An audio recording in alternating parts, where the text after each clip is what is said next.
This is Oilersnation Radio, your one-stop shop for everything Oilers. 1 hour of straight hockey talk with Bagged Milk, Tyler, Liam, Rick, and Dan starts now. Oilersnation Radio, Friday. Hello. Tyler, Bagged Milk, Liam, Dan. No Rick. He's too tan to be on camera. He's back from Mexico, but he refuses to come in. He doesn't want us to all feel bad about our porcelain-like skin. You joke, but he really did come back like... He basically sat on the surface of the sun for a week. Good for him. Very dark. I don't really want to talk about the Oilers. It's been nice not having a game since Tuesday. A lot of trade talk. I was going to say, Liam and I have had to be doing our 90-minute shows every day with no games, so we basically just talk about the goalies. We're going to talk about the goalies. Don't worry about it.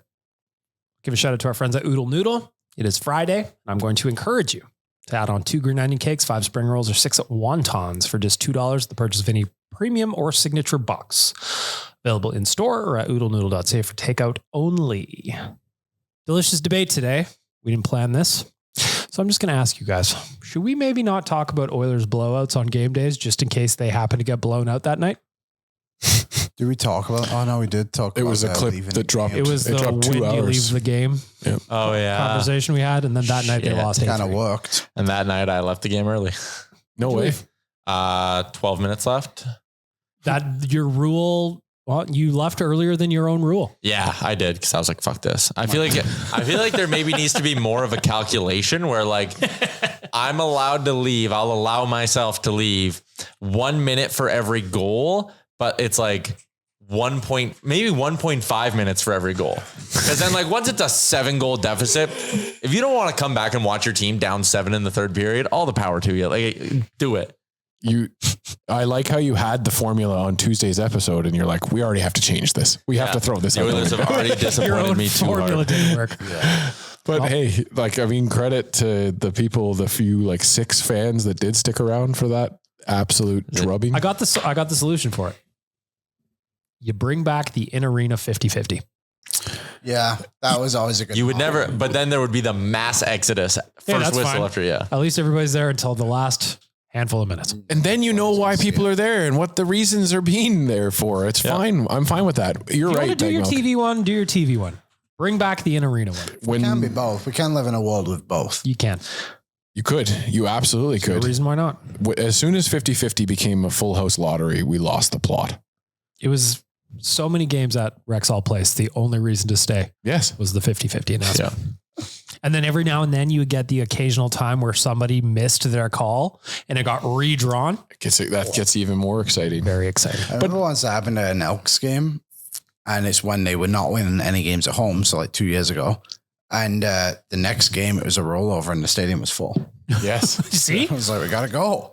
Tickets are $20. I might win 200,000. Well, and there's something else to be said, and I it's going to make me sound old, but it's just the idea of like the old ticket number, because you knew that the person 4 feet down from you that bought tickets right after you, if you were 2 numbers off, they're the one that won. And so you knew that there was like a tangible victory there. Although not having the 50-50 in the arena anymore got rid of one of my least favorite people at an Oilers game.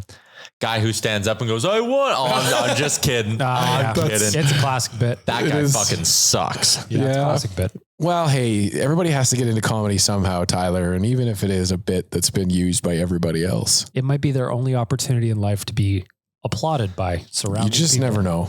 We just don't have those opportunities anymore, though. Never know. Also, bring back the beer vendors in the stands. I was sitting there thinking about this when I was in Montreal, and the beer guy came up and I was like, oh, I miss them. Well, and having ushers at the top of every aisle. Remember those days? We have at the bottom. Well, in the lower bowl, you do. I don't think they do up top. There's no way that there's ushers at every. You don't sit up top, Tyler. How would you know? Sat up top the other day. It's been a minute since I've been. I think there are still ushers. I don't remember. Someone confirm. Does anybody have a real delicious debate? Yep. Go ahead. Sticking with the theme of the week, Binnington or Jarry. Okay. Okay, we'll do multiple choice. A, Binnington. B, Jarry. C, stand pat. D, other. We kind of did Binnington the other day, didn't we? Yeah, we sort of did. You're right. Fresh. I think the more that you've had to think about it, though, the more you think about it, the less sense it makes. Let's label everything here just as like a clear blanket. there's a huge risk involved with every goal that's basically available right now for the Edmonton Oilers. However, we've also seen a lot of evidence over the past few years when a goalie gets a new environment, they seem to thrive. I think that's happening quite regularly in the trade department rather than like the free agency signings. Yep. You look at guys like Logan Thompson, obviously Mackenzie Blackwood, even a lower case, but Scott Wedgwood is a decent example as well. I probably am leaning towards Tristan Jarry because I think it just makes logical sense. Pittsburgh have a lot of goalies. They're probably the one team that's likely to retain a bit of salary cap because they currently don't have anyone retained. And I don't think it would cost you as much. There's obviously a big risk for him because he's missed a lot of games over the last few years, but he's having a good start to the season. He's confirmed to be the starter tonight again for the Penguins, tonight being Friday. And yeah, I think I would go with Jarry, although I don't think Binnington's as like crazy of an option as like it's being made out to be. I know what he looks like on the surface, but there's no denying his big game experience in certain moments. I just think when you look at it, it's like, oh, both the play. It's similar to Edmonton in a way of like, oh, both their goalies at the bottom of the standings in every statistical category. Maybe their defense sucks. Yeah. To be fair, I'm looking at Tristan Jarry's numbers. He has got a 914 through 8 starts this year. I dream of a 914. Last year, again, so last year was not a good year for Tristan Jarry. He went on waivers. He was down in the AHL. 893 was his numbers in the NHL last year, but before that, he was a 903, then a 909, 919, 909, 921. So he has a proven record of quality save percentages, even though Liam does not like it. Currently, the goals against is 2.53. Last year was the outlier again at 3.09. I'm of the mindset that I still think we have to stick with what we've got right now until we see what Ingram is for us. So I'm like, I guess to answer your question, I'm still on the stand pat / other option. I think that I feel like right now, like this is, if you juxtapose it against last year, when you think of Colorado did their 2 moves last year for goalies, right? Was that they made the 2 moves for Blackwood and Wedgwood? Yeah. Like there's no other team in the market right now, I feel like, that is looking at their goaltending and saying that it's as big of an issue as Edmonton is. And I still do personally believe, and I'm of the opinion that the whole team sucks. And so that's affecting the goaltending. And I don't think insert Binnington, insert Jarry, insert Patrick Waugh in his prime right at this moment would help this team. So I think that they still have to figure it out and show that they can do it before we even talk about making that kind of a move. Because again, you guys have laid it out. Like a goalie can come into this city and have a new lease on life. But if our team is playing horrendously in our own defensive zone, can't hold any time in the offensive zone, bring him in here and good luck. Best of luck to whatever goalie comes in. I want to play with the spirit of the question because, like, I don't really like either name. But if I have to pick one, I would probably go with Tristan Jarry. He's performing better right now, today, than Jordan Binnington is. There's a little bit more cost certainty because the contract's a little bit longer. Now there's more risk in that. But ultimately, I think he would probably be a better fit. But again, I don't know. I don't think either name is ideal. To your point, Dan, I think they want to do a Colorado style overhaul. So I think we're going to see Ingram up with somebody else by like the new year, probably. And maybe it's just not as quick back to back as Colorado did, but like, I think it is like a trade soon-ish. And then I think whenever Pickard kind of has 2 bad games in a row again, it's Ingram up and you're going to be running with like a Jarry Ingram duo at some point. Yesterday on Real Life, you said in a week from now, we would have a new goaltender. Still think so? Yes. Do you think so? In a week? Yeah. I think it could happen on Sunday. Yeah. Just because I think it's going to be Jarry. He's playing tonight. The Oilers obviously aren't going to make a trade tomorrow. Day game makes it clunky. Might, if Skinner was not starting. It seems like he's going to start. I should say it's not been confirmed. But Sunday, you come back home for 5 games in a row? Yeah. So you got Saturday. That is tomorrow in Seattle. That's a matinee at 2:00. Nothing Sunday, nothing Monday. Then you have a run of 5 home games. You got Minnesota Tuesday. Then it's basically back to the Tuesday, Thursday, Saturday schedule with 5 of those being at home. Yeah. Maybe they want to see how the team responds to the homestand. That's a possibility too. I don't think I subscribe to it, but it's a possibility. I do think that road trip was a lot at once. And then we're just kind of having to sit now on this Dallas Stars loss. And that certainly doesn't help. And a few people, and I think we were all guilty of it too. Like we're looking at the Florida game and feeling like that was the turning point.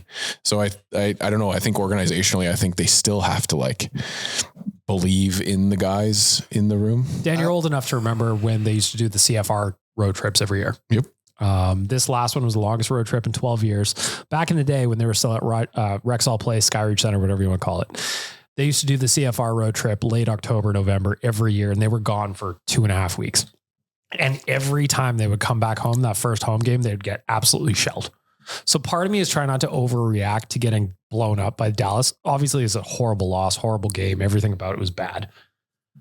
But then I watched the video that the Oilers social team put out yesterday of the road trip and like getting into hotels at 2 a.m. and stuff. I go, I'm going to give them a pass on this one. I'm not happy about it, but I also have core memories from when I was younger of those trips in the 90s where they would just get dummied every first game back. Yeah. I have a question. Go ahead. Do you believe the first round of questioning? Do you believe the Oilers can get back to the high quality defensive standard they set last season? I don't see why not. Same guys. Okay. Better guys. Wallman's here. Yeah. Better players. Maybe. I don't know if I believe that they can get to that level. But can they get somewhere above average? Yes. Do you think this goaltending tandem can get anything above average for a season? Nothing has shown us that they can. They can? Yep. I still am I guess like, I don't know if it's just like a defeatist in me. I'm not sure, but I'm still a Stuart Skinner believer. I am too. And like, that's what the rumors that he's going to be the one that goes out kind of bum me out. That does, yeah. I think if it was a Jarry Skinner tandem, you'd be pretty happy with that. I don't know if I don't understand why Pittsburgh would want Skinner. That's where I'm just kind of going with this now, because the conversation is, well, they have 3 or 4 goalies, whatever you want to label it as, including Jarry now. It's okay. So why would they want to add another goalie to that pack? It doesn't make a lot of sense. I think it's a long-term thing. So if I could like try to wrap my head around why they would do it, and maybe this is just too Oilers brainy, but like they have Murashov and Blomqvist. You want one of those guys on your NHL team next year. That's hard to do with Tristan Jarry making $5.3 million on the big club. So they're probably going to buy out Tristan Jarry this summer. That's like a general thought, right? They thought about doing it this past year. They wanted to wait one more year, cut down on the amount of dead space. Keeping 50% of Jarry and sending him to Edmonton is way better than the buyout, because it actually saves you money the first 2 years, $2 million a year. And it cuts down on the amount of actual cap hit. And it actually saves you some hard dollars in terms of like your ownership. And the Penguins are going through a sale, so they might value that. Okay. And then with Jarry off the books, you have Skinner this year, so you're not rushing one of those kids into a spot. And then this summer, you let Skinner walk. You've got out of the Jarry money. You're in a better spot July 1 than you would be without doing this trade. And this year, you still get to kind of look at your team and be like, hey, we're out of that Jarry money, but we have Stuart Skinner. Went to back-to-back cup finals. Him and Shelovs are our duo. You're not like telling Sid that you're punting on the year or anything. It's a good theory. It makes sense. It makes sense if you just want to keep the kids in. Why do they play Wilkes-Barre? Wilkes-Barre, Scranton. Yep. Michael. Like The Office. You answer your own question? Jarry. Why? I think the path to acquiring him is way simpler than getting Binnington. I think Binnington is a way more famous name, and that means the Blues are going to be like, whoa, we're not keeping money. Whoa, we're not giving him to you for close to nothing. We want to pick. We want this. We want that. You're taking on the full $6 million, and like they can't afford the full $6 million. I just think it's a non-starter with this Oilers team. Friedman's reported that Binnington has Edmonton on his no trade clause or something along those lines. Binnington would have to approve it. Who knows if Binnington wants that? So I just think there's too many hurdles with Binnington, and I do think that they're more similar goalies than maybe people want to give them credit for. Both have their high highs, both have really low lows. I think the difference is maybe that Jarry's low lows were like one stretch last season. And if like you kind of rattled off with the numbers outside of that, pretty darn good goalie for a number of years. So I don't know. I think I like the idea of going after Jarry. It's easier to acquire him. The only other name that I keep bringing up, and I wrote about him today at Oilers Nation, read that article, is Laurent Brossoit. An old friend. Oh man. If you're in the business of just taking shots and you're like, whatever, like when he plays, he's a good goalie who's in the 920 range. If he has the health stuff sorted, which we're led to believe he does, once he's healthy, Chicago's either waiving him or they're trading him at 50% retained. And similar to like the Ingram thing with Utah, it makes way more sense for Chicago to trade him at 50% retained than it does to waive him. So like you can maybe swoop in there and get a guy who's, coming off a major injury, but when he's been healthy, has been really good. Career average is 911 for Laurent Brossoit. At a 927 in 23 games played with Winnipeg last year behind Connor Hellebuyck. That was 2 years ago. He hasn't played in 18 months. So okay, that is how yes, 2023, 24. In the past 3 years, even though he hasn't played for 18 months, he has the best 5-on-5 save percentage. Played like 65 games. So the thing with his injury, there was a really good piece in like the Chicago Post by Ben Pope. He kept thinking he was having knee problems, and they found, like, I think they called it a lesion or something in his hip that was putting pressure in his hip and was breaking down all the cartilage in his hip. Yeah. And that was like causing all the other lower body issues. Gross. So the first surgery they had, they were like, oh, and I'm paraphrasing it, but it was like, oh, you have a knee problem. And then it was like, oh shit. After he tried to come back from the knee injury, it was like, he's not better. They found this lesion, got that out. He had the major hip surgery, which takes 6 to 8 months to recover from. That's why he didn't come back last season. And now he's finally ready to go. But like the reason to be optimistic is like, he's a really good goalie when healthy.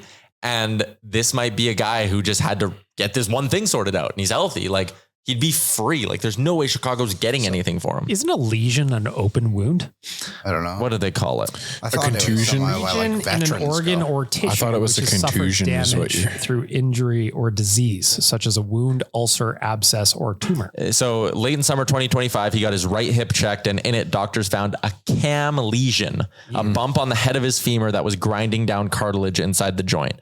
He previously had the same problem with his left hip back in 21-22, and then he had surgery to shave it down. His back pain disappeared when he got the left one fixed. This time around, they didn't know what was happening on the right one. They thought it was a knee thing. So again, they think they've maybe solved the problem again. Cam lesion is a bony abnormality at the junction of the femoral head and neck in the hip, creating a bump that causes the femoral head to rub against the hip socket.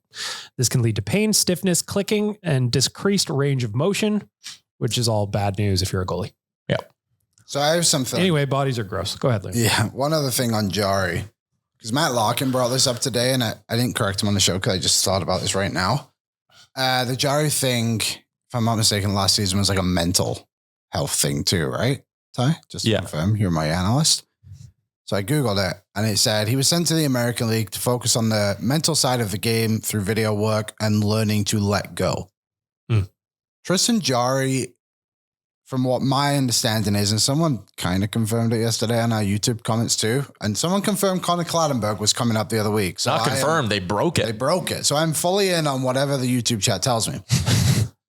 Tristan Jarry lives in Sherwood Park, or at least the area, in the summers. I had someone reach out to me and say he trains with McDavid in the summer here. There you go. So I wonder if, like, him being back closer to home, he did play for the Oil Kings. The Oil Kings billet in Sherwood Park. His wife's probably from here. I would. Yeah, I think that's why he comes back. He legitimately just loves Edmonton, actually. It might be like the place he comes to, like, it might be healthy for him to almost be here too. Not to like speak too heavily in that regard, but like, I'm not an expert by any means, but like being closer to where you happy places in a way, you know what I mean? Like if he comes back here in the summer, he clearly enjoys living in the area and being around. Yep. I think he could be a fit here. He's a fan of the Fringe, I bet. Who isn't? Of course. I'd be willing to take the risk on him because I think when you look through his career numbers, it's essentially one season. Where he needed to go, have a reset, came back, did well in the American League too. I think it takes a lot for players to go down to the American League and adapt to that style. Like you're on the boss rather than a play-in and all that kind of stuff. He had a 908 in 12 games. I'm all in. I know it's a small sample size this season, but at the end of the day, it's kind of like the question I posed to you guys. I don't think this goaltending tandem can get to the level that Edmonton needed to be at consistently. Yeah. I just think it's time for a change. And I've been a heavy supporter of Pickett and Skinner over the years. I think they've done a great job as a tandem in certain moments in certain months, it's been quite frankly terrible too. But this team wouldn't have got to a cup final back-to-back years without the two of them. It's not just like pick one side. It is the two of them. Yes, sir. And I just think Tristan Jarry can be a starter here in Edmonton and thrive. I also fully think, which a lot of people do, that the team defense needs to improve massively. Mm-hmm. And it's not all on Skinner and Pickard. Again, I'm just looking at it from the side of I think the team can get better. I don't know how much better those two can get. I think it's fair. It's not like we've got a small sample size. No, it's been a few years. We'll keep talking about it. First, I want to tell you about the Jasper Pond Hockey Tournament. We're getting back out to the Fairmont Jasper Park Lodge from January 23rd to the 25th. We're talking about a little 4-on-4 pond hockey on beautiful Lake Mildred, surrounded by nation staff, sponsored activations, games, all kinds of shenanigans, and one of the most beautiful outdoor rinks you will ever play on in your life. Sign up for a tournament or sign up for your team to enter the tournament. It is going to sell out. That is the third weekend of January. Jasper Pond Hockey Tournament. Tyler, you love the tournament. I love the tournament. Always looking forward to going back. Go sign up for a team. And I got a good question when I was doing the sauce the other day. They asked, is everybody thrown into a pool and you all play against each other? No. There are hardo divisions now. Yeah. Hardo divisions. Yeah, those are the guys that go out in full equipment. Okay. Yeah, you don't want to play those. No, the Star Mechanical guys asked me that too. They're like, can we play in like a D div? And I was like, yes, you can. We're of the team that has a Twisted Tea shotgun first thing in the morning, Tyler and I. And we love that. That's how we play. So you are people. All right. So I don't know how much you really want to talk about the game against Dallas. I don't really want to. It is what it was. Game was basically over before the first period. Fun times. Gallows humor came out on socials. A couple of things though. Shout out to Connor Clattenburg. First NHL goal, played over 12 minutes. I think the kid's got a nice spark to him, and it's a really cool story. I don't know how many 5th round picks a year and a half out from being drafted play any games in the NHL. Well, very few. Let alone, make an impact the way he has. He played just under 6 minutes against Florida in the first game, over 12 the last game against the Stars. Tyler, what do you think of Connor Clattenburg through the first couple games? He got called up. I was like, okay, they're doing this because they're playing Florida. They want some toughness and jam, and maybe they want to wake up the team a little bit. And he played good against Florida, 5 minutes. And then he got an opportunity because the team was getting their teeth kicked in against Dallas, and he made the most of it. So I'm really happy to see they're not sending him down. I'm very happy to see they're playing him again by all reports on Saturday against the Kraken, because he's come in as a 20-year-old 5th round pick and eaten the lunch of some guys who were brought in to be solutions here. So I give him all the credit in the world. He's a fun player. Do I think he's going to be here all year? Do I think he's scoring a goal every 3-4 games? No, that's never been who Connor Clattenburg is. But in the moment, he's providing a necessary spark. Dan, what do you think? Yeah, I just think it's a throwback to the way that hockey used to be, where you would have different call-ups for different moments, and not just your, who's the blue chip prospect that we can bring up now kind of thing, which it does feel like it has kind of taken over hockey.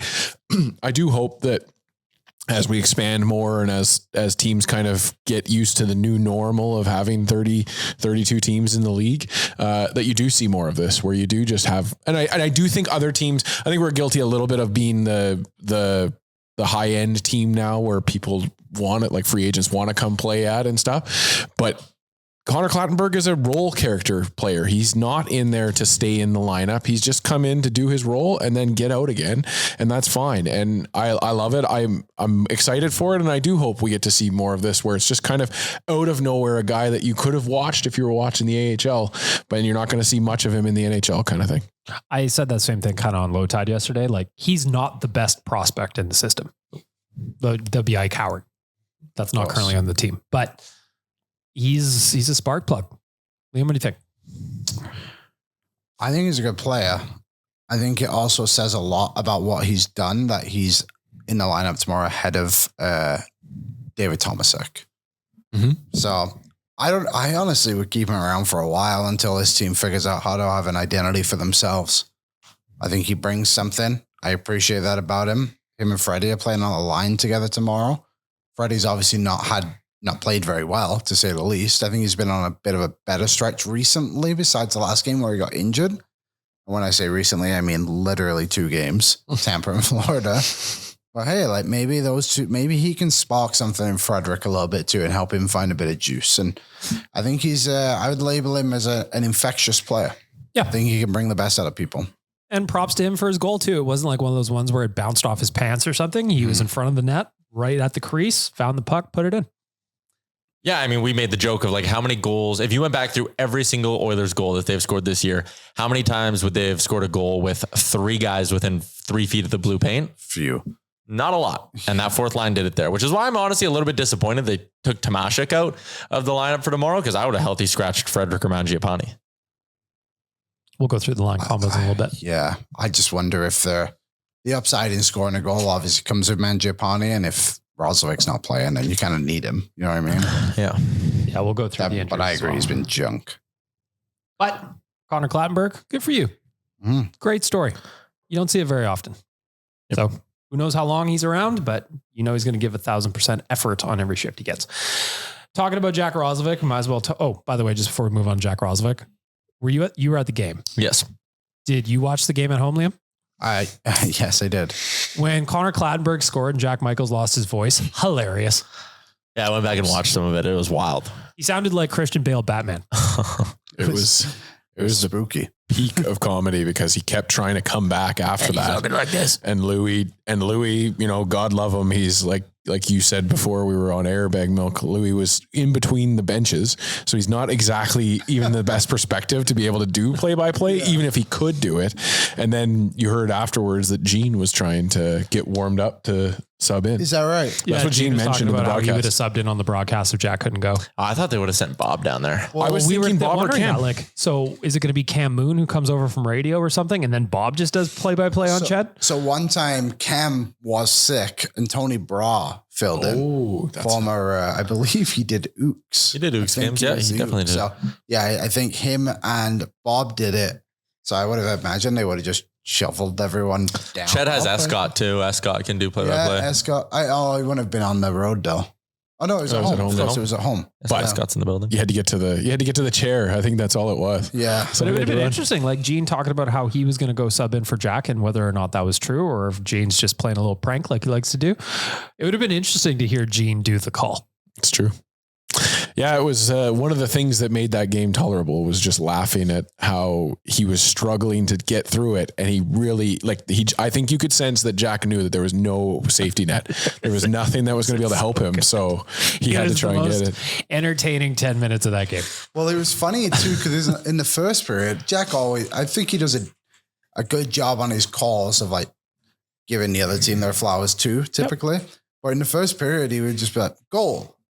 Yeah. And it was just like, oh, that seems very weird. And then he gave it and you're like, oh, that's why he was doing it the way he did. Oh, they're scared of that. And then somehow he Undertaker out of the coffin his voice back for the third period. Yeah, I don't know what he guys like that know so many like little tricks though. Like a guy like Jack who's thinking of all the games he called. They should have sports netted behind the scenes of like, what are they doing? Is it lozenge? Is it like hot water and honey? Is it like some kind of, I don't know. I would have loved to know what they did. Yeah, I don't know. Give us a peek under the kimono. I want to see what's cooking.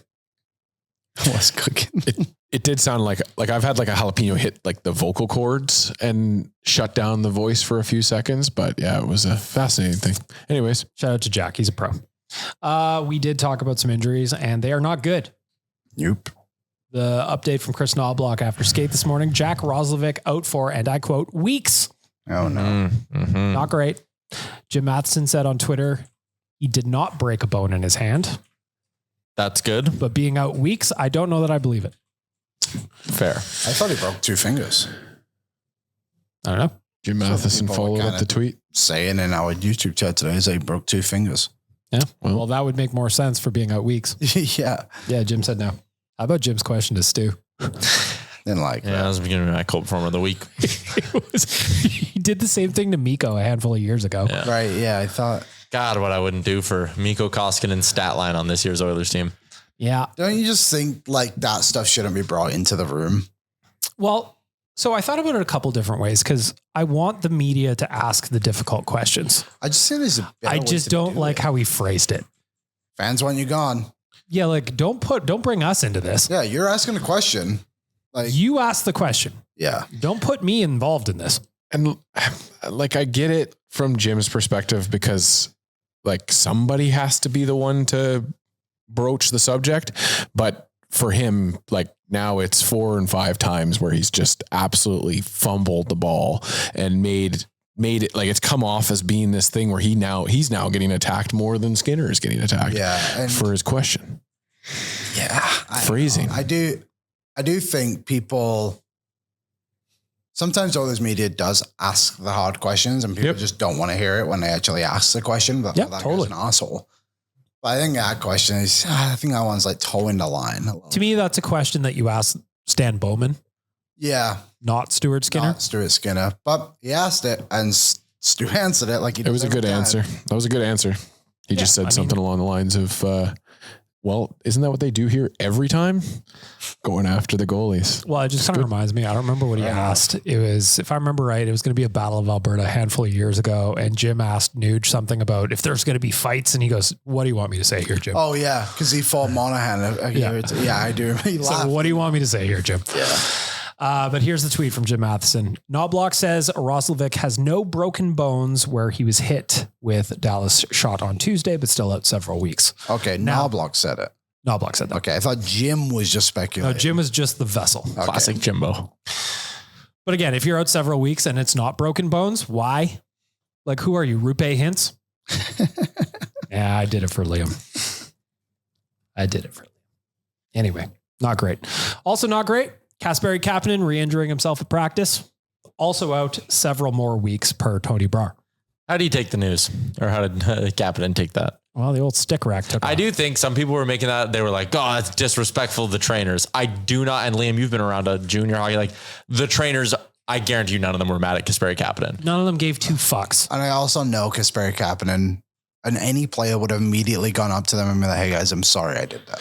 Well, they're 100% that is true, but also the angle of, so I was reading the comments too, because Ryan Rashog posted the video and all I could think about is like, these guys are type A pro athletes that are trying to be their best every day, regardless of what you think.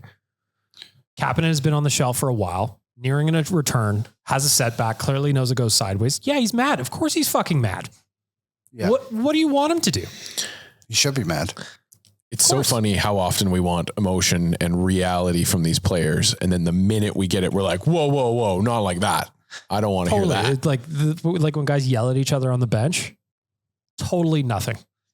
Speaking of broken sticks, did you guys see that viral clip of the James Duthie story talking about the Brady Tkachuk broken sticks that was going around?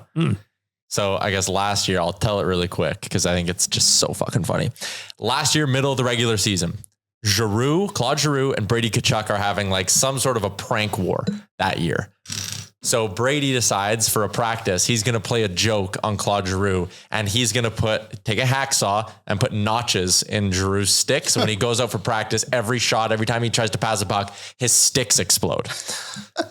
Brady Tkachuk gets distracted, gets called in the coach's room or whatever, totally forgets that he does this. Giroux, I guess, doesn't end up practicing that day. Oh no. Oh my God. Go pull up the clip. I think it's on Bar Down.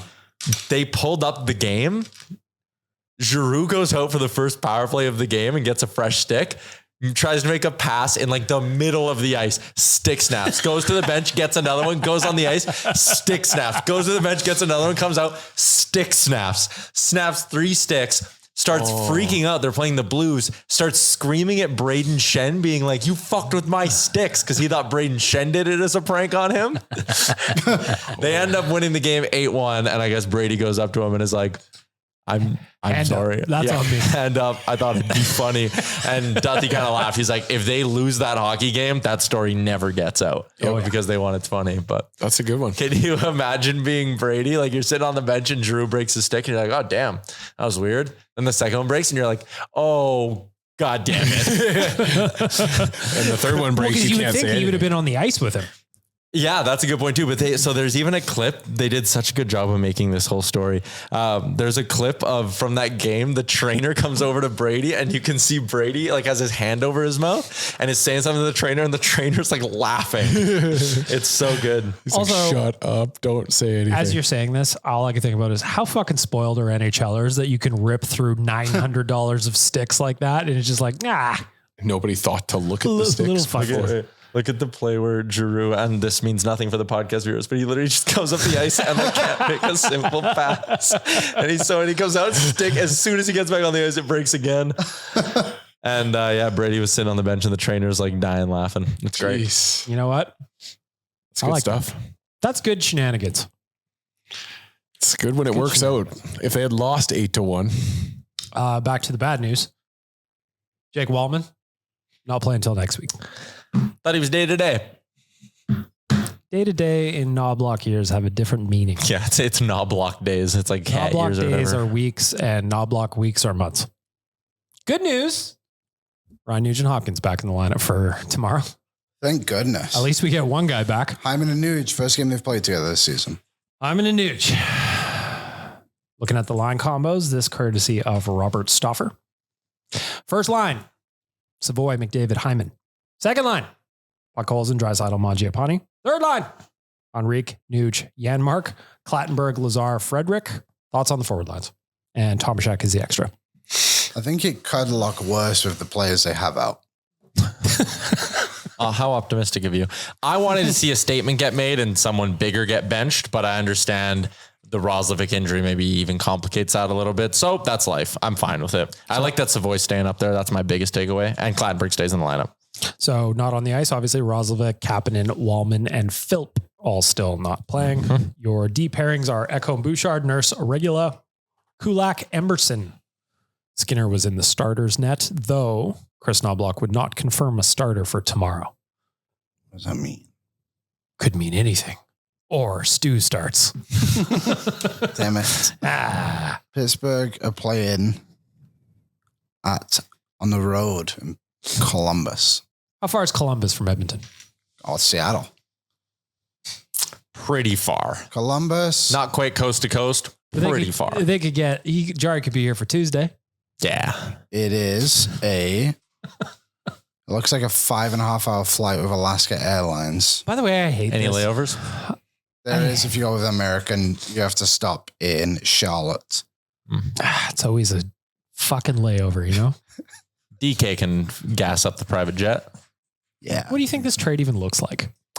I legitimately think it is as simple as like Skinner, 2027 4th round pick, Jarry 50% retained, done deal.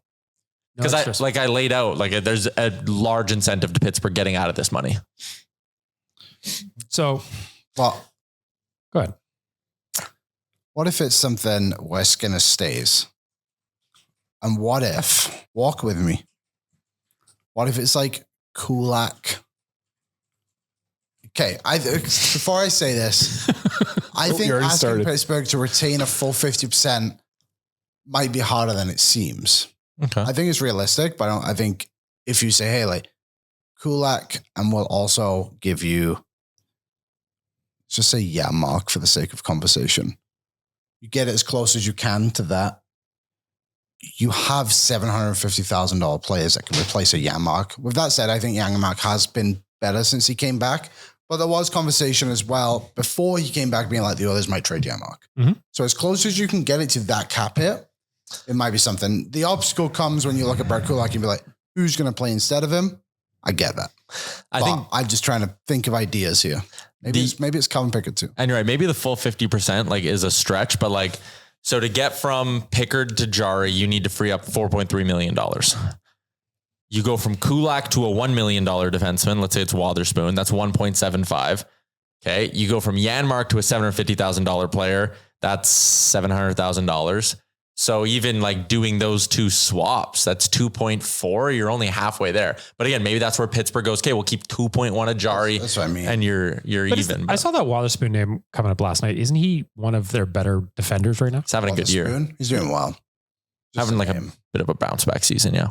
All right. That blue line makes zero sense. It's weird. Yeah. It's way worse on paper than it. Honestly, I would say every team in the NHL But they're making it work, and that's what makes the Oilers situation look even worse than it is, because their players are actual NHL players on paper, and they're playing like ass.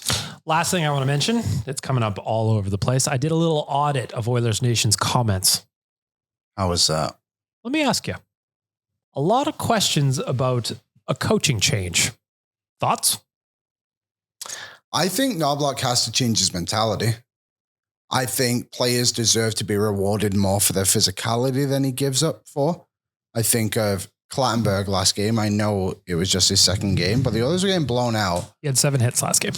Oilers are getting blown out. He's clearly the one of two players. The other one I would give is Matt Savoy, who is going, and he played 12, like 26 12 minutes, 15, but like 58. But like, why not just throw that guy over the board to be like, McDavid, you're playing with Clattenburg this shift because we are down 7-3 or whatever the final score was. Mm-hmm. I think back to the Noah Philp game. How dare you forget the 8th goal? So it was 83. I think back to the Noah Philp game against Vancouver when he scored. I think it ended up being the game-winning goal, at least the game-tying goal, whatever it ended up being. He's the one who went after Evander Kane when Alec Regula got hit. Next game, healthy scratch. Mm-hmm. I think you can go through the season and point out those certain moments. It's like reward your players and punish your players deserve. Well, I still do see the give a shit meter is very low over there, boys, on the O&E set. Oh, yeah. Won't be going up for a while. They have to play like 5 good games in a row for me to even consider turning them up. Would you consider growing your hair out until the Oilers can win 5 games in a row? No. You keep. You don't know what I'm talking about. There's a guy. What team is it? Man U or something? United. What a fool. Anyway, he's got big hair. I don't care enough to entertain people that much to ruin my own life. Tyler, coaching change? Don't think having long hair would ruin your life. I think Have you seen this guy? You could pull it off. Not like this Have guy. you seen Oh, this that guy? guy. Yeah, I'm just saying you personally, Liam. You'd look fine. I think I would begin to hate it after a while. Fair. Anyways, what were we saying? Coaching change? Nah, come on.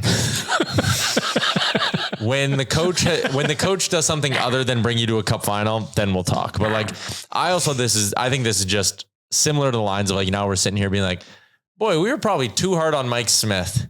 God, we were probably too hard on Mikko Koskinen. Like in the moment, you just want to be like, coaching change, fuck this, fuck that, fire everybody. And I get that frustration, but I'm just not willing to go there. Like, what are you going to fire him for Pete DeBoer? Like, come on.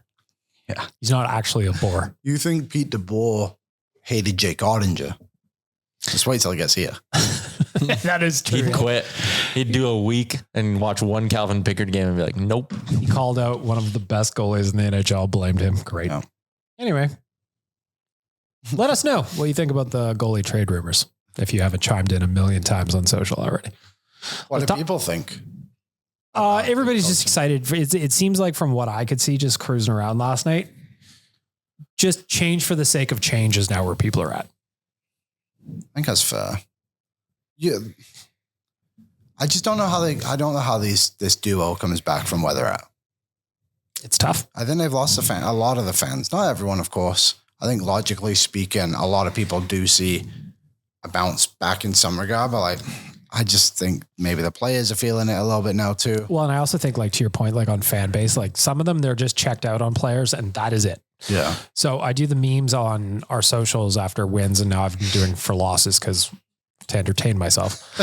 And against Florida, I made a bunch of memes praising Stuart Skinner for what was objectively a good game. Of course. Against Dallas, I made memes making fun of the goaltending because they were bad. Yep. I had some guy, and I was telling Dan this before we started recording, slide into my DMs and he ended up in the restricted/request folder. Nice. So I popped in there and I have a look. The most unhinged shit because I said he was good one game and bad the next game, even though that is what happened. Yeah, because that guy is clearly a loser. I would call him an idiot. Tyler's been calling people on our show idiots. And now it's become a bit on the show where our listeners are now just called the idiots. Which That's feels our thing. Incredibly harsh.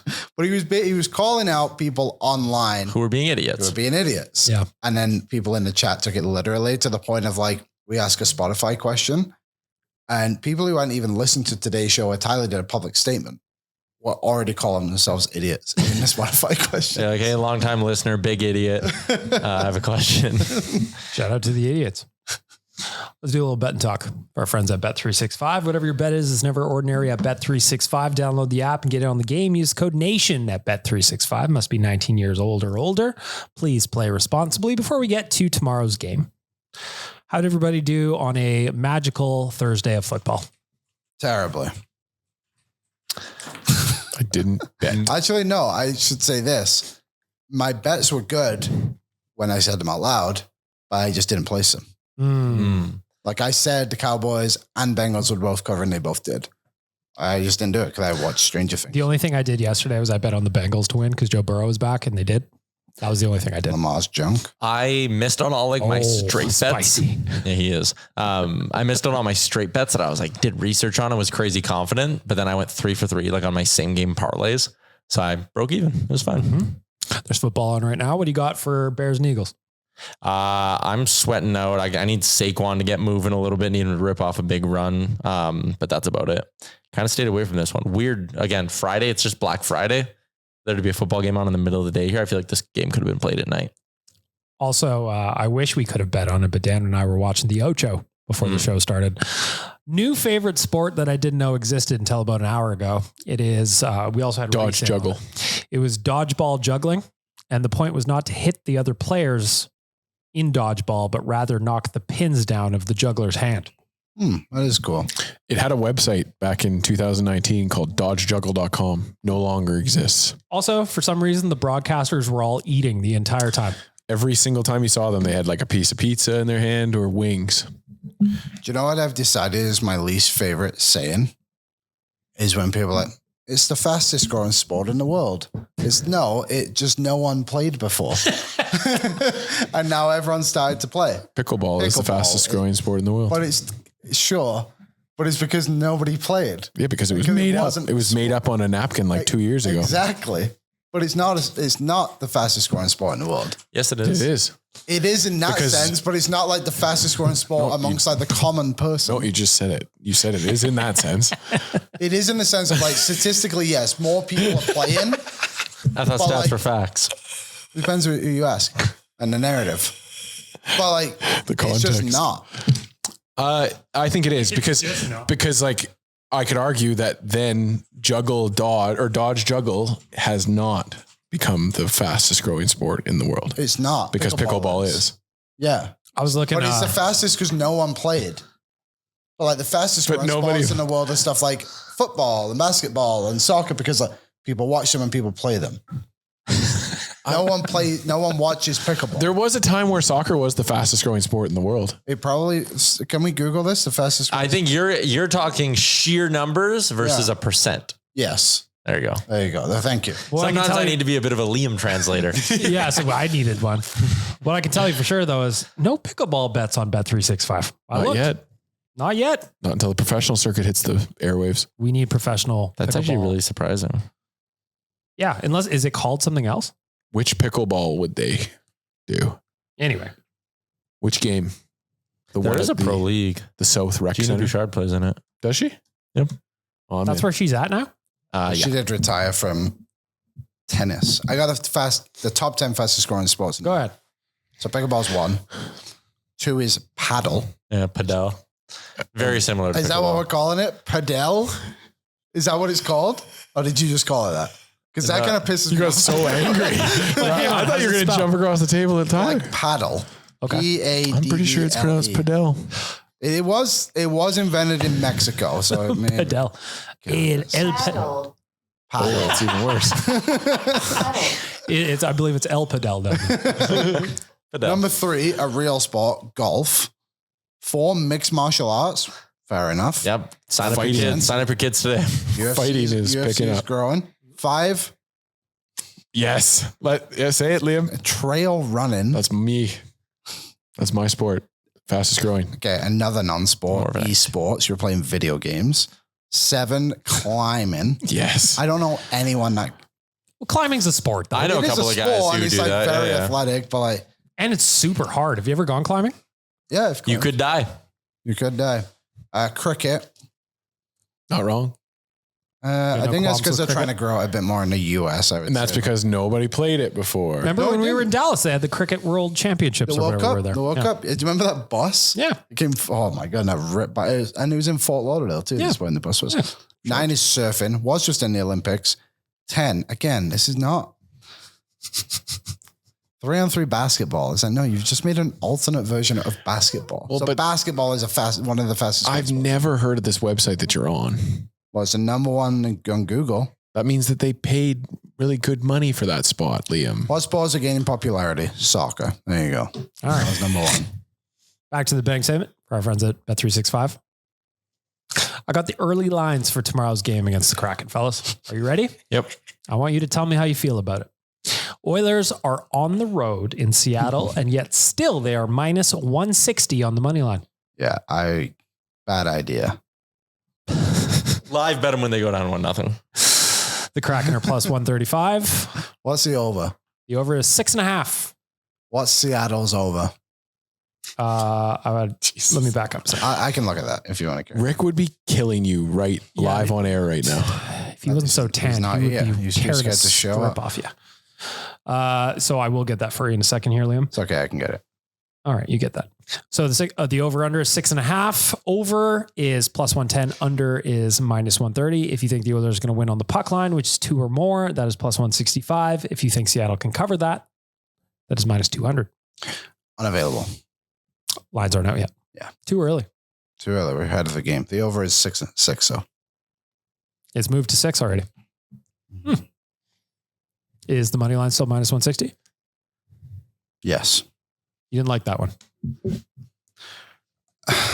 I think this team can get better, but they have to show it for a period of time. Earn's not given, as you say. Exactly. And I don't think Seattle's the toughest opponent, but they also went in there earlier this year and played terribly. Mm-hmm. And Greg Reddy's whole thing on, I think it was his show, whatever, I saw it and was like, Seattle doesn't create a lot of high scoring opportunities. So, okay, we'll go look at the goals they scored against Edmonton last time. They were all high danger chances. Sure were. So until this team shows me they can actually play well consistently, how can you trust them?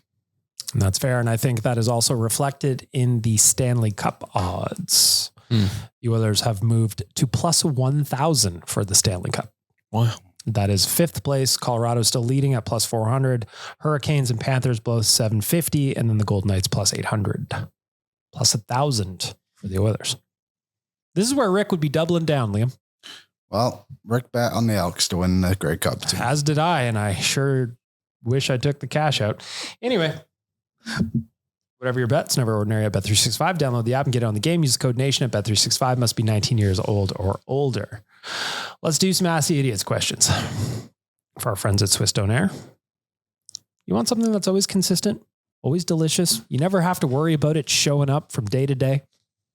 A wonderful Donair from our friends at Swiss Donair. Ask the Idiots is presented by Swiss Donair. See, we're all idiots at the end of the day. It's okay to call someone else an idiot if you call yourself an idiot. Of course. I know. Swiss Donair is home for the old school Donair options if you want some flair. Open for 25 years now, 7 days a week, part of the north side. Swiss Donair is great for your events at home or office. Check out the location at 8308 144th Ave Northwest or order online at Swiss Donair. We've got mostly Oilers questions today, unfortunately. Liam, I'll start with you. This one comes in from Fair Play AB. In an alternate timeline, if Stuart Skinner doesn't come out of nowhere in 2022-23 and save the day when Jack Campbell forgot how to play in net, is Leon already gone and Connor either traded or playing out his last year? Would we be in the next decade of darkness without Stu? No. I think no, I don't think so. Also, did he come out of nowhere? They developed him. He was, what year was it? Sorry, 21, 22? 2022, the first year of Jack Campbell. Well, I mean, no, I don't think he did come out of nowhere. He had 920 in the American League, if I'm reading that correctly, the year before. Mm-hmm. So, yeah, no. I don't love to live in hypotheticals. I live in the real world. So, no, they wouldn't have left. Dan? No, I don't think they would have left. I think that like, I don't know. I don't want to shit on the goalies the whole time, but I do think that the reality is that a different tandem probably would have been in a same scenario or similar scenario. Mm-hmm. We wouldn't have had the same injuries that we had that forced Pickard to come in, and just, I don't know. I'm with Liam on the hypothetical thing. It's difficult to put that on anybody else. I don't think that they would have left. Tyler, did Stu save us from a second decade of darkness? No. And I'm also just kind of looking right now at like that year when they had to get rid of Campbell and they had to do the swap. I'm trying to see if there was like any other goalies that were like kind of traded in season that year that like the Oilers could have had. I'm not finding one, so it's not a great answer, but no, I think they would have been fine. They would have figured out something. Like Stu just, if anything, made Ken Holland's job a little bit easier there for a while. Be in the same spot they're in now. Yeah, probably. That's fair. Did they save us from another decade of darkness? No. I think a better hypothetical is if Jack Campbell didn't suck, is Stuart Skinner more properly developed, and like where are we at right now as an organization? Probably yes.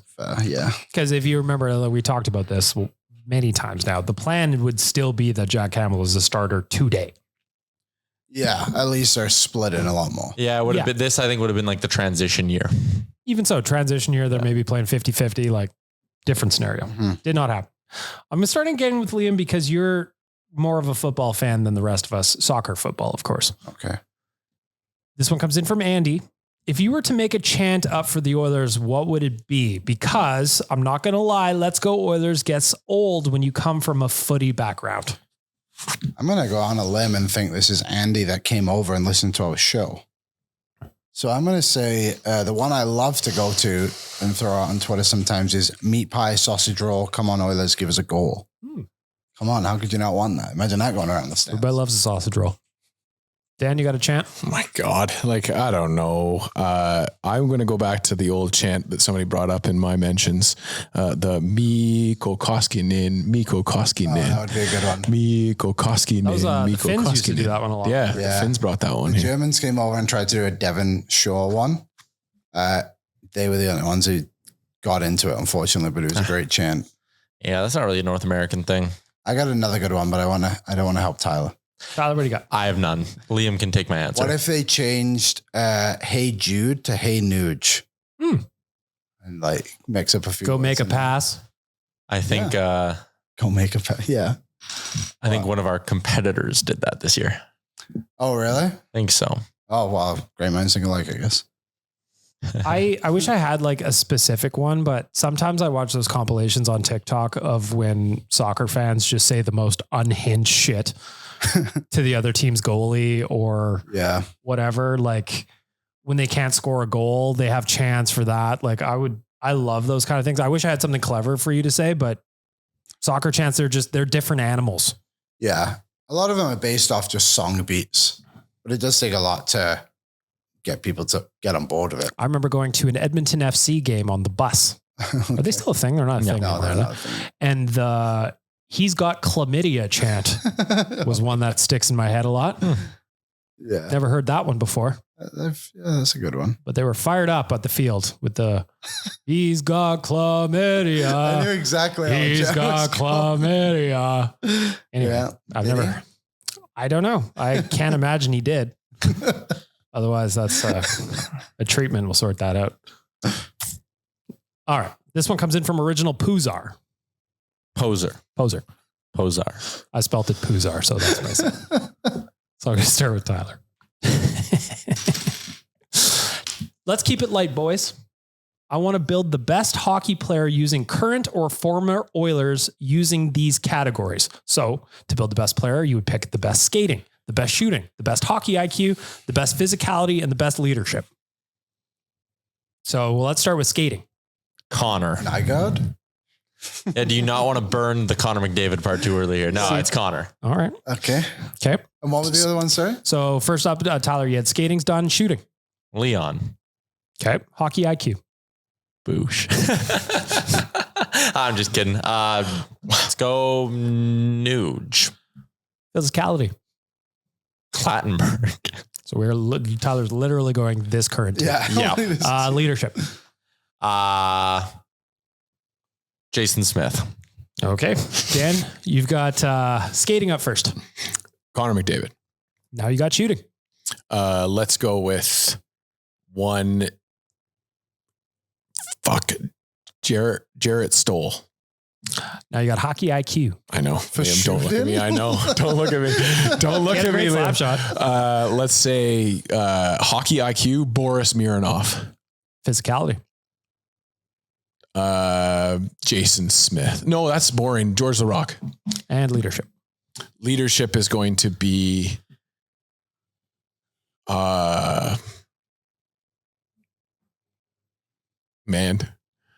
Ryan Smith. Liam, you're up first with skating. Ryan McLeod. Ooh, good one. Shooting. Draisaitl. Hockey IQ. McDavid. Physicality. Hyman. Leadership. Matt Hendricks. Good answer, Steve. I like those. Okay, you go. Skating. See, I'm torn on this one. The only reason I took, Smart. I knew this IQ was coming. So I'm going to go skating. I'm going backwards. Jeff Courtnall. There you go. He was lightning fast. Shooting. I will go with Sheldon Surrey. Hockey IQ is Connor. Physicality, I will go.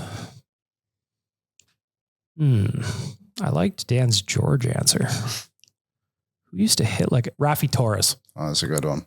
And leadership, I will go Mark Messier. There you go. All right. Final question. We're going to start with Dan. This one comes in from Christopher Palmer. If you owned a junior team in Alberta who does not have a team currently, what town or city would you locate it? And what's your first crazy promotion to help you get the run going? Oh, easy. I'm going with Mundare, and we're giving away some sausage. Everybody loves the They sneezy have sausage. to play in that rink too. Yeah, for sure. I remember there was always Icebox. mice in the dressing room. Freezing cold. Yeah, hell yeah. Oh, you have to pick a team. So you have Liam, to pick a town first. you got to pick a town and then your promo. I will go St. Paul is a junior B team, but I'll just say junior, WHL team, St. Paul. And I will say my first promotion, it has to be like Alien Night or something like that. Oh, yeah. Everyone dresses up as an alien and all your players have like the alien ears or antennas, whatever we're calling them. Oh, on nice. their That'd be helmets. All right, what are you going with a team name for? The St. Paul Spacemen. It just rolls right off. I was going to go with the Mundare Livestock, but I'm going to go with the Mundare Monstars. Oh, that's a good one. Tyler, what do you got? Go just playing it safe and going like Vegreville, first promo, something Ukrainian, pierogies, put a head night. Maybe everyone gets a big stuffed put a head when they come in. You have to bring your Baba and she has to bring a Ukrainian dish. Yeah, we'll do Baba night. If you show up with your Baba, she gets in for free. Throw the Pasankas Yeah. at center right to It's center the Baba ice. potluck night. Oh, yeah. Yeah, And it's not Chuckapuck, it's Chukkapasenka. There you go. Done. That's how I would go to that game. That's a clip, Reese. I'd call up my Baba.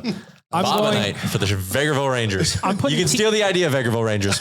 I'm putting a team in Sylvan Lake and I'm bringing back the water slides. Oh, yeah. And everybody who comes to a game, your first time coming to a game, you get a free pass to the water slides. Yeah. And if you get cut, you get cut. Listen, if your back has no skin on it, that's your own problem. Yeah. That's just where they send the slides once they retire them. Is I to went the arena. to Wild Rapids is what they were called. Right. I went there the weekend before it closed. And I'm pretty sure I still have scars on my back from going down some of those slides. I remember seeing it the first time I went to Sylvan Lake and just thinking, that's not a place I would want to go. They were so fun in a very 1980s, 90s way. Yeah. Who funded that? Someone along. I went every summer. Every summer. There you go. So that's Ask the Idiots. If you want to get in on this, just slide on into my DMs. You can ask the boys a question. Hot and cold performers, let's wrap up the podcast with a shout out to the Nation Vacation to Vegas. If you go to nationgear.ca, we've got a couple of different flight packages for you. One's a flight package. One's if you get down there on your own, if you got points on your credit card or whatever it is, it's a ticket package. Come join us. It's an all-inclusive. So we'll be drinking and eating. It's part of the game. It's going to be a good time. We are going to Vegas at the end of March. Nationgear.ca to get in on the details. Reese, get the buttons ready. It's time for cold performers of the week. We always start with our veggies, and Liam, you are up first. My cold performer of the week. I usually don't like to go to hockey, but it just feels right. The Edmonton Oilers stink, and I'm tired of it. the Edmonton Oilers being Stinky Pete's and playing like last season's San Jose Sharks is my cold performer of the week, Reese. They are just fucking ass right now. Damn straight. Dan, cold performer of the week. It's going to go to me. On my commute in this morning, I decided not really by my own choice, but to have a Monster Energy drink leak down into my backpack and all over my laptop and everything. So if you're looking for the Stefan Nosen, and then who was it? I saw it on your guys' screens there. Tage Thompson fight on hockeyfights.com. You won't see it yet because my computer is broken. Tage Thompson fight was crazy. Of course it was. Are you thrilled? Oh my God. I'm not. Yes. I think Nosen was the one who hit Thompson last season. Oh yeah. Mistaken. They must have known that they must have got the memo that my laptop was broken. So That adds up. every single time.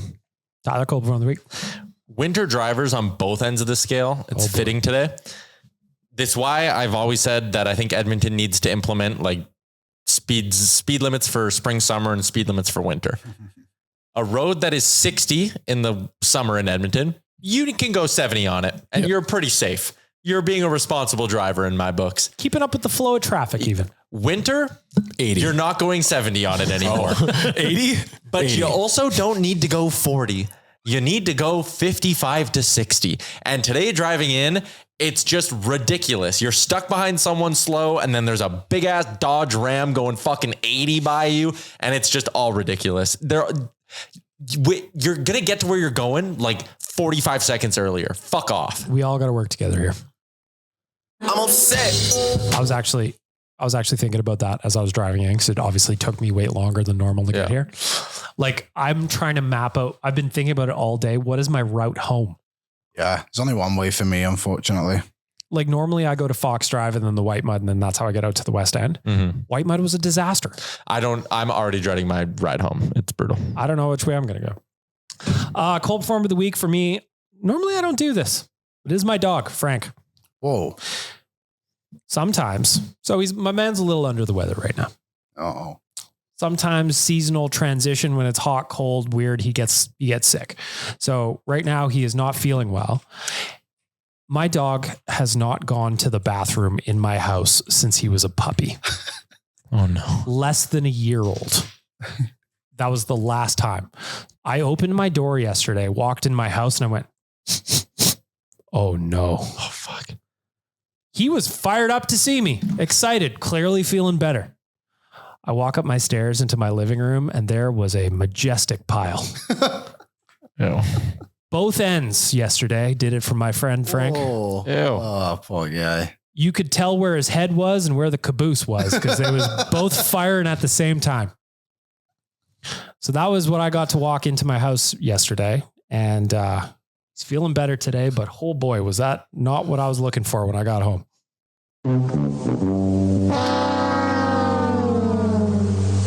If you have a dog, you know there's nothing worse than a sick dog. Oh, yeah.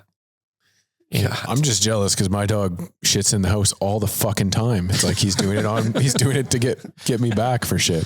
Yeah, Sucks. I was thinking as I'm retching cleaning this up, I'm like, bro, you haven't done this since you were 1. Like you're an 8-year-old man now.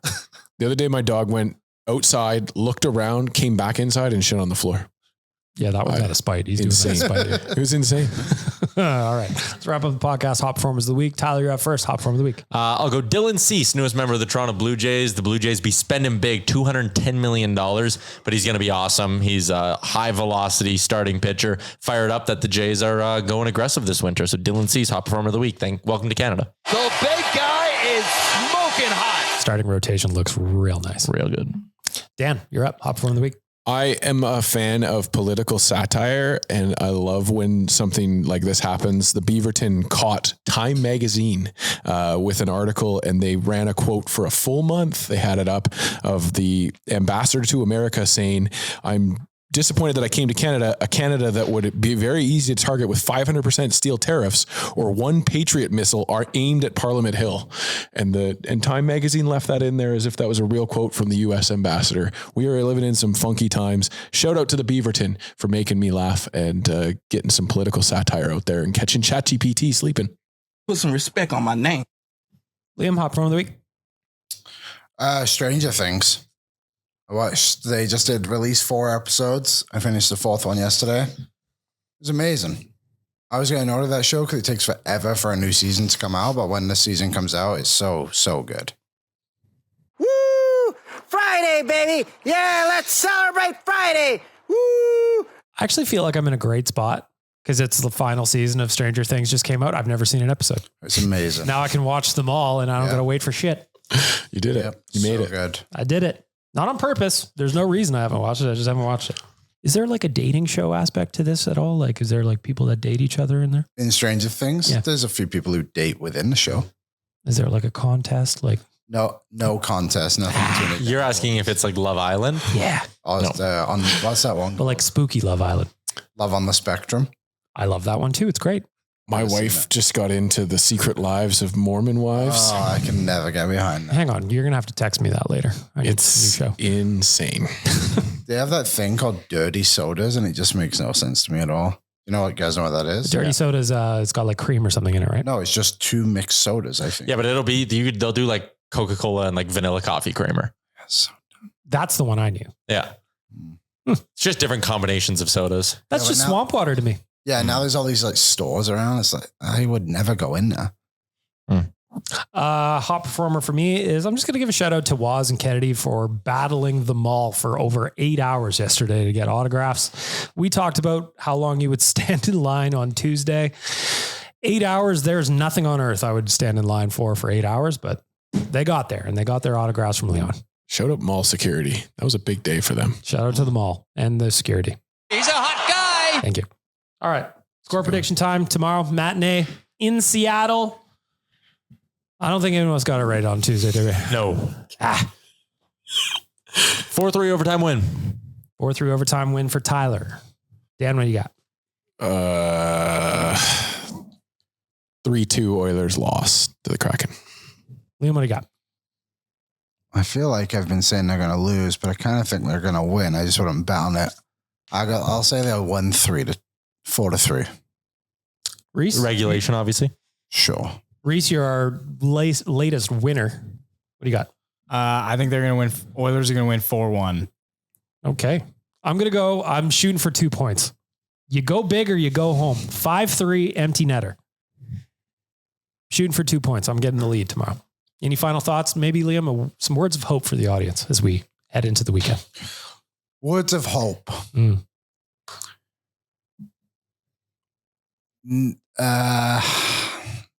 It'll probably get better eventually. Thanks. Thanks, everybody. Have a great weekend. What's up, Nation citizens? If you like that video, then you need to be subscribed to the Oilers Nation YouTube. Podcasts, live shows, exclusive interviews, and analysis. Everything you need from your favorite voices at Oilers Nation. And you don't want to miss any of it, so hammer that subscribe button.